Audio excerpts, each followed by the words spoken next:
Hey everybody, it's Steph from Destination Exploration here with another Technology Thursday post for our At Home with DE series. Today we're jumping back in with our T-rex Dino game and we're doing part 2 to do our obstacles and our score. So let's get started.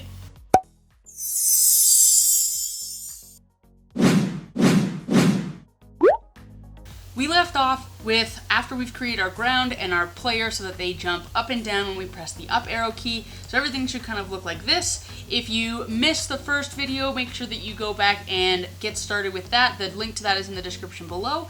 But what we're going to do today is we're going to build the obstacles so they roll across the bottom so we have something to jump over, and then we're going to create a score so that it ends the game when we hit an object, and we're just not going to use the standard variable display. We're going to make our very own. So we're going to do two things today, and so let's get started. So we're going to jump in here and we're going to create a new variable, and we're going to choose a new sprite. I'm going to choose the balls to jump over, so I'm going to first choose the baseball. And all we're going to do is we're going to go in here and we're going to essentially do almost the same thing as we made for our ground, because we want it to be moving at the same speed and to reappear at the other end once it's reached the full play field, okay? So we're gonna jump in here and create a when the green flag is clicked. We're going to, first we can make it a little bit easier for us. We can drag it to where we want it to be and maybe fix up some values here to make them nice and even, like that. Looks good. So then we're gonna jump into motion, and this is already set to the value that it's showing on our screen, so we can use that right away. We don't have to change anything. And then what we're going to do is we're going to create a forever loop, because of course we want these obstacles always to be going. Though this time we're going to create a loop inside this forever loop, and it's going to be an if statement so that we can see if things are happening just like we do with the ground.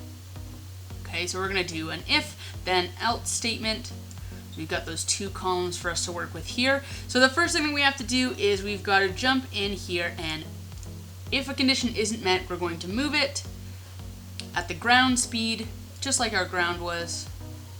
So it's moving at that same thing, and then we can only change the one thing and it'll affect everything in our game, which is the wonderful thing about variables.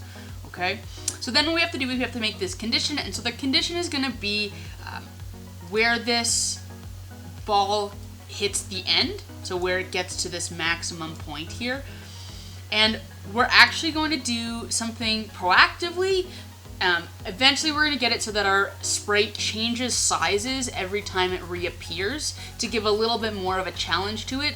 So we're going to go from about 80% to 100% of its size, and when the size changes, the bounds in which it goes to either end of the playfield actually change themselves. So right now we've got it here, and the bound for 100% is roughly negative 243. Okay, but if I turn that down to 80%, I actually get a bigger value. Okay, so I get a different, I can go like minus 50, okay, and I get minus 248. Okay, so that's going to be the value that we're going to be working with on either end of our bounds. So what we're going to do is we're going to jump into our operators, and if the x position of this such thing is less than negative, and then we're just going to do one up from this, so 247, and we're going to grab our x position, so that's what is along the horizontal axis there. So if the x position is less than negative 247, which would be its maximum bound here, if I go up to 100, I should be able to, it should work with it. So 248, it can go further than that. So like it could go to minus 250. But it's not going to make too much of a difference for our eye. So we're going to use the smaller value so that it works every single time. Okay, so that's why that value is bigger there, but it's still going to hit this negative 247. Whereas if we did our if statement compared to the bigger size, then our bigger size would be minus 250, and our smaller baseball wouldn't actually get to that point, so the condition would never be met. So we have to use the smaller or the greater value in here. Okay, so what we're going to do is we then have to, of course, just like the ground, or we're gonna hide it because we want it to jump back to the beginning and not see it while it waits and changes its costume and things like that. So we're going to move it back to this specific position. So we can grab this again and we can just match this up to the beginning. And let's say instead of minus 247, it's going to be plus 247. And then we're going to go and show it once it is good to go. So let's check that out. So when it goes to the end, it jumps back to the beginning and keeps rolling around. Looks pretty good to me. Okay, so what we can do is we can even make this so that it appears off screen, so it's 247 as well. Okay, and our size is at 100, and we can jump this down to 80 and see if that does any difference. It shouldn't change anything, it should still pop up, and that's what we want to see. Okay, so now what we have to do is we're going to make it so that when it jumps back to the beginning, right now it's pretty predictable. We can jump over it, you can kind of like put a marker and just, you know, continuously press up and you should win the game. But we want to make it a little bit more difficult, so we're going to pause it as it gets to this hidden state at the beginning and give it a delay on how far it moves across the screen. Okay, and change the size that it appears at. Okay, so what we're going to do is we're going to jump in here, we're going to switch the costume, and we are going to, oh, not switch the costume yet. Almost. I'm getting ahead of myself. So we want to jump in here and we're actually going to change the size, or set the size, and we're going to add a control that's going to wait. And so what we can do here is we want it so that it's going to wait between a certain number of times. So again, it's not always waiting at 1 second, because then it would really just be going every 1 second. So we're going to jump in here and use our operators. We're going to pick a random number between, let's say, 0.5 and 2.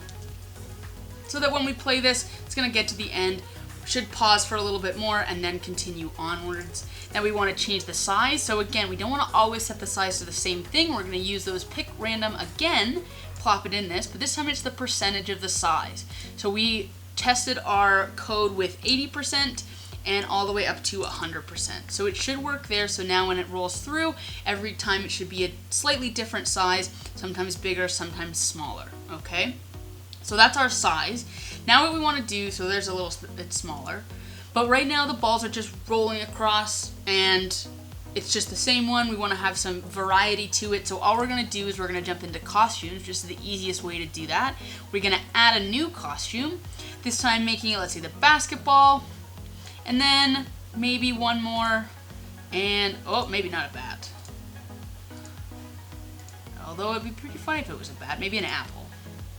Okay, so what we can see here is that they're all kind of the same size, but we do want to make them pretty similar. So the basketball is actually a little bit smaller than the rest. So what we're going to do is we're going to click here, we're going to make sure you grab everything. We can group it if you want, make it a little bit bigger.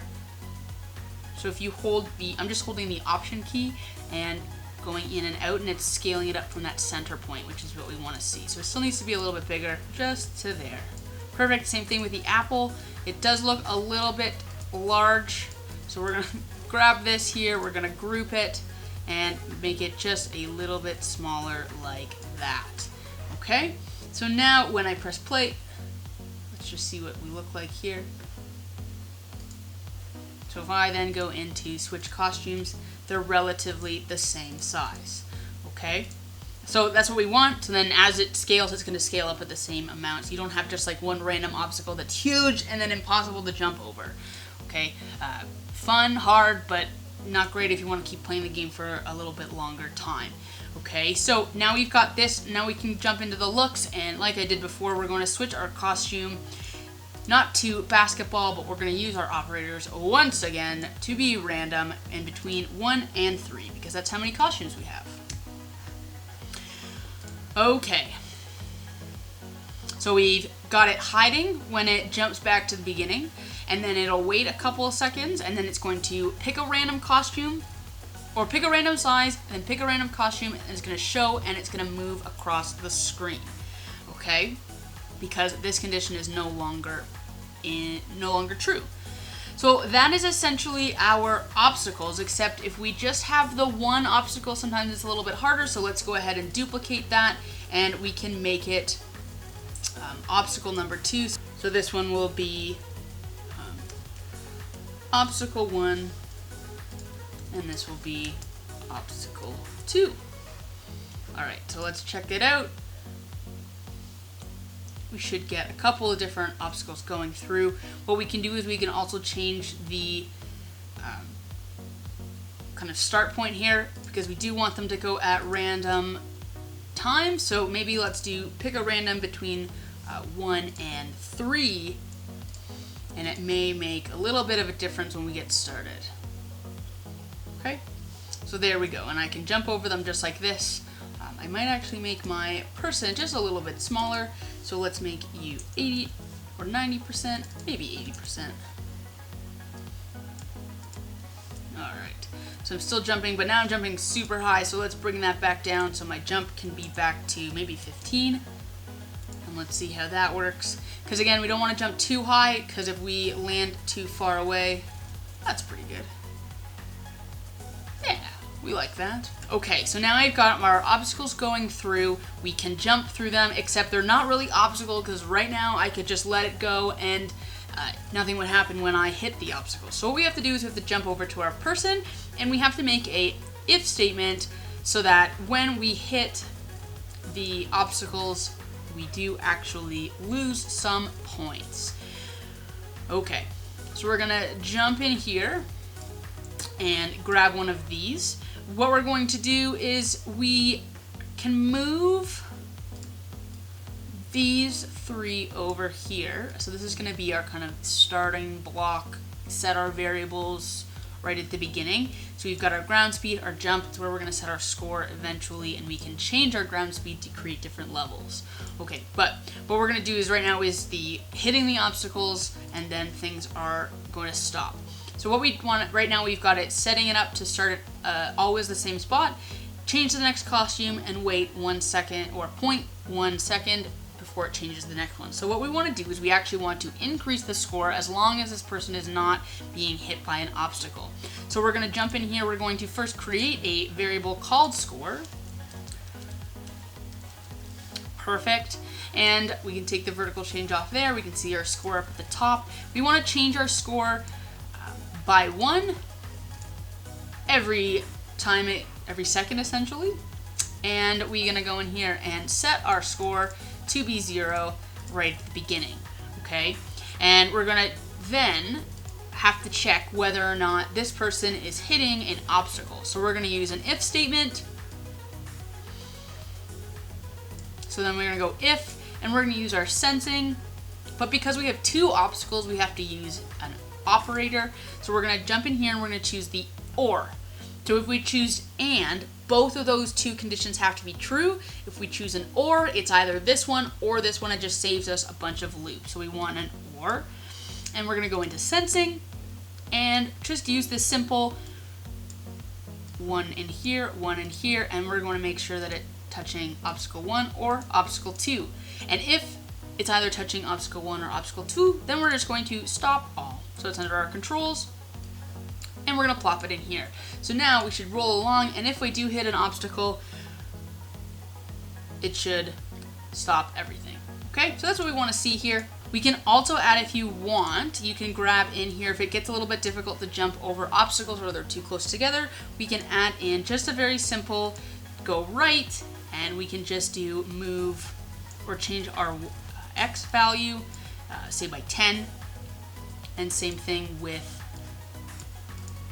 the left arrow. So left would be going in a negative direction, so we're just going to jump in here and change the X by -10. Okay, so then that means that I can move my person left or right as I'm jumping if I hold it down. Okay? So that is the obstacles. We've got multiple obstacles going through. We've got them changing their costumes. We can even go in here between them and just kind of change it up a little bit. And it may help. And you can kind of tweak the pause times and costume numbers. And it should give us a nice, easy game like this so I can jump over it. Everything looks great. I can also add in a noise if you want for your person as they jump. So that would just go in to our person here, and when our up arrow is clicked, we can just simply put in a start the sound. We don't want to play sound, because if we play sound, it means that we play the entire sound and then continue on our code. We want to just start the sound and then continue our code as it's playing. So we want to set our sound, and let's say it's a pop, so that when we go like this, we can hear that. Hopefully you can hear that. Okay, so we do get a pop and we're good to go, and our score will end when we hit one of the obstacles. So we do want to make our score a little bit more fancy than this because we've spent so much time on our actual game. So let's make the score change a little bit. So let's go in here and we're going to create something. So we're going to use, it's kind of all separate to the sprites that we've used so far. So let's go in, we're going to choose a sprite. We're going to choose it so that we can draw it. And all we're going to do is we're going to create numbers from 0 to 9. And as the score goes up, we're going to basically read the numbers in the score and change it corresponding to the costume name. So we're going to first off, we're going to create the 0. So it's really important because as the costumes change, it's going to change in the exact same spot. So when we're going to do this, we want to make sure that the size of the letters or the numbers are the same and that they're consistent all the way through. So the way that we're going to do that, we're just going to duplicate lots of our costumes. So we're just going to go into text. Let's make it maybe like a brown. Oh, there we go. So we're going to go like this, and all I'm going to do is press my text, click down here, and I'm going to press 0. I'm going to make it as big as I want it to. That's actually a pretty good size. I'm going to have it kind of up. Maybe you can have it in the middle of the sun, or you can kind of have it over on the side here, but I'm going to put it over on the side, make it a little bit bigger. Too big. There we go. Okay, so all we're going to do, doesn't matter where this first letter is, but as long as we set this to the correct size and the correct color, we are all good to go. So I've got this here, it's my costume 0. I'm going to right click and press duplicate, and it's going to we're actually going to make this 1 to make it a little bit easier, and I'll show you why. It's going to save you some time. This will be costume 2. And all we're going to do is just go in there and change it so now it's lining up here. We're going to go duplicate all the way through. So now I've done it so that this one was 1, just so that you can see that our costume name automatically changes. So we're going to use that to our advantage because we're going to make a lot of these. So we've got number 3, so we're just going to go in here, type in 3, duplicate it. So now we're on 4. We're just going to do 4. And again, we're going all the way up. 6,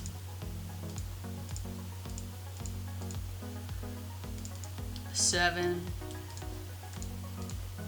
8, and 9, and we still do need, change this over to 1, we do need a 0. So what we're going to do is we don't actually want to do both digits because you'll see why in a second, but we're going to have different sprites per kind of the 10s or the 1s or the 100s. Okay, and so make sure that we do change this costume to 0, and if you want to, you can bring it all the way up to the top. So it goes 0, 1, 2, 3, 4, 5, 6, 7, 8, 9, all the way through here, and each one of the costume has the corresponding name to the number, and that's really important. So you want to make sure that your names match the number of the costume, okay? So we've got this here, we've got the sprite. We're going to rename this one. We're actually going to rename this one the 1s. And so the 1s are just like, so if I had like 10 or 12, the 2 would be the 1s and the 1 would be the 10s. Okay, so we've got that here. We're going to go into our code, and all we're going to do is we're going to look and check what number is in the score and display it depending on the costume number. So we are going to need a couple of these, but let's start off with just the 1s. So when the flag is clicked, we want a forever loop because we always want it to be existing. And if I just went like this and I said change my costume or switch my costume to one of these things here, I can see that that changes it, okay? But what we want to do is we actually want to link it to our score. So we're going to go into the operators here, and what we're going to do is jump in and grab it so that it looks for the letter, there we go, the letter of apple. So for this example right here, the letter 1, or the first letter of apple, would be A. For us, we don't have anything to do with apple except for one of our obstacles, but we're going to take our variable and it can actually see the numbers inside here. So the first letter of the score is actually the 3, but we want it to be the 1. So as our score increases, our first letter of the score is going to change depending if we're in the tens or 20, 30, 40, 50, 60, 70, 80, 90, and then when we get to the hundreds, it's actually going to become that third digit. So what we have to do is we have to do a little bit of thinking. So it may actually be easier for us to start at the hundreds. So let's think about that. So let's change this over to hundreds. Because right now, so I'll show you what this means. Okay, so it's going to increase all the way up here, but you can see that, let's actually get over 10. So we can jump over here. So when I get to 19, the score value hasn't actually changed because it's only reading that first letter. Okay, so it's only reading 1 instead of the 9, which is what I want it to. So we're going to make it, so if you crazy kids at home can make it all the way up to 100, so we're going to make this actually the hundreds. And the way we're going to do that is we're going to take this and make an if statement because we want to check the length of our score. Okay, so we're going to use an if then else statement. We're going to plop it in here and we're going to use a condition. So our condition is we're checking if the length of the score is greater than a certain number. Okay, so our length of the score, remember to grab that variable, it's greater than 50. Now that's a lot of digits in our score, so we want it to be greater than 2. So if it's greater than 2, it means it has 3 digits in it. So we want it to be 2 instead of 3. And we want to switch our costume to the first letter, which means that it'll only be the 100. So what we want to do is we want to hide it if there's no hundreds. Otherwise, you just got this like random number there all the time.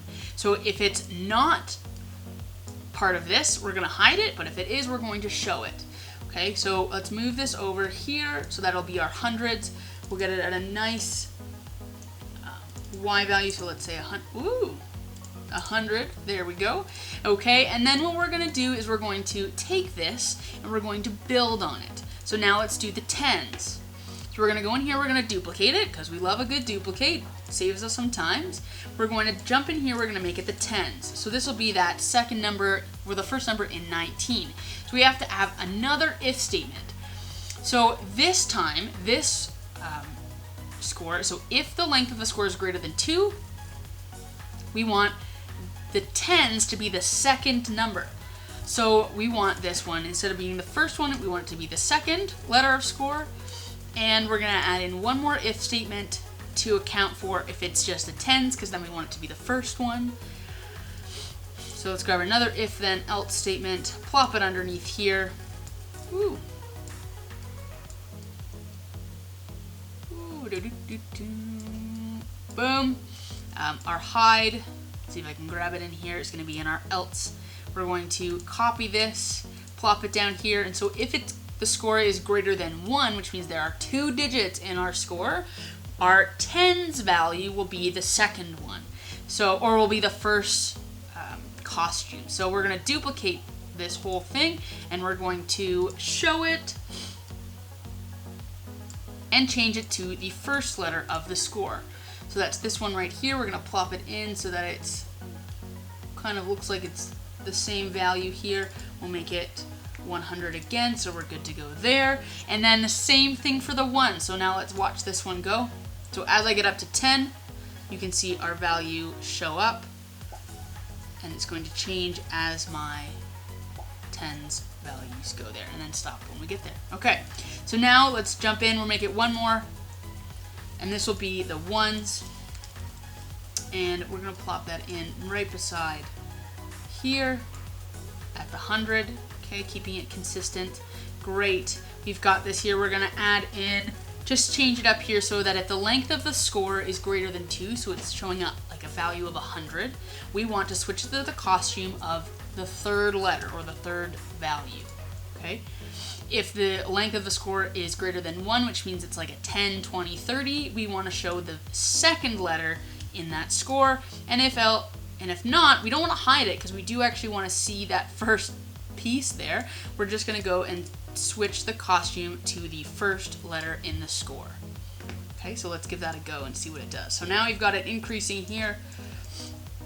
Everything looks good. Let's see how far I can get. We got our sound. We're doing 60. So this is where our like back and forth kind of come in handy. And we're good to go. So now you can see that we've gotten all of our score, and our score matches up here, so we are golden in that sense, except this game could go on forever, so we want to make it a little bit harder for ourselves to keep playing. So what we're going to do is we're actually going to change this ground speed so that it changes, say, every 20 seconds or every 10 seconds, and move up like this. So we can go back to our player. We can see that our ground speed is set to -7, and our ground speed variable actually corresponds to our ground and our obstacles. Okay, so if we can change it here, it means that we can kind of affect it throughout the entire game, which is what we want to see. So let's jump up in here and we can grab a forever loop. We want to add it below all of these because we do want it to happen after that initial value has been set. What we're going to do is we're going to just do a simple wait and then change. So change our ground speed, let's say by -2. Okay, let's say we can wait. We don't want 1 second would be like intense. So maybe like 15 seconds. So when I do this and I play through, well, let's actually get rid of the score on the table here. Looks good. So we're still going through. Our value comes in. There we go. Okay, so you can see that our ground moved a little bit faster there. Alright, so essentially that's what's going to happen as we go through and we wait a little bit longer. It's going to increase that ground speed and affect all of our variables and our ground. So what you've done is you created a brand new scoreboard. You have made obstacles, multiple obstacles that change and interact with our main player sprite. And of course, if you followed along before, you've made your player that jumps realistically using a whole bunch of variables, as well as moved the ground and created a basically X moving game.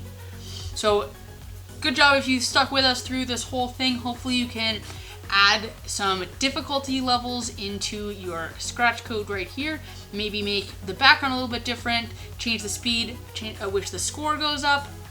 There's lots of different kind of tweaks and creative twists that you can add to this game. So if you do some awesome stuff, you can send it over to us and I'll give it a try and see how many points I can rack up over here. Getting pretty good at jumping over basketballs and baseballs at this point, but if you want to send it over to us, that's great. Remember to check out some of our other videos that we've got going, and we do have our live videos going on Tuesday afternoons at 1:30, so you can always check that out and do some science with us there as well. So until next time, we'll see you then.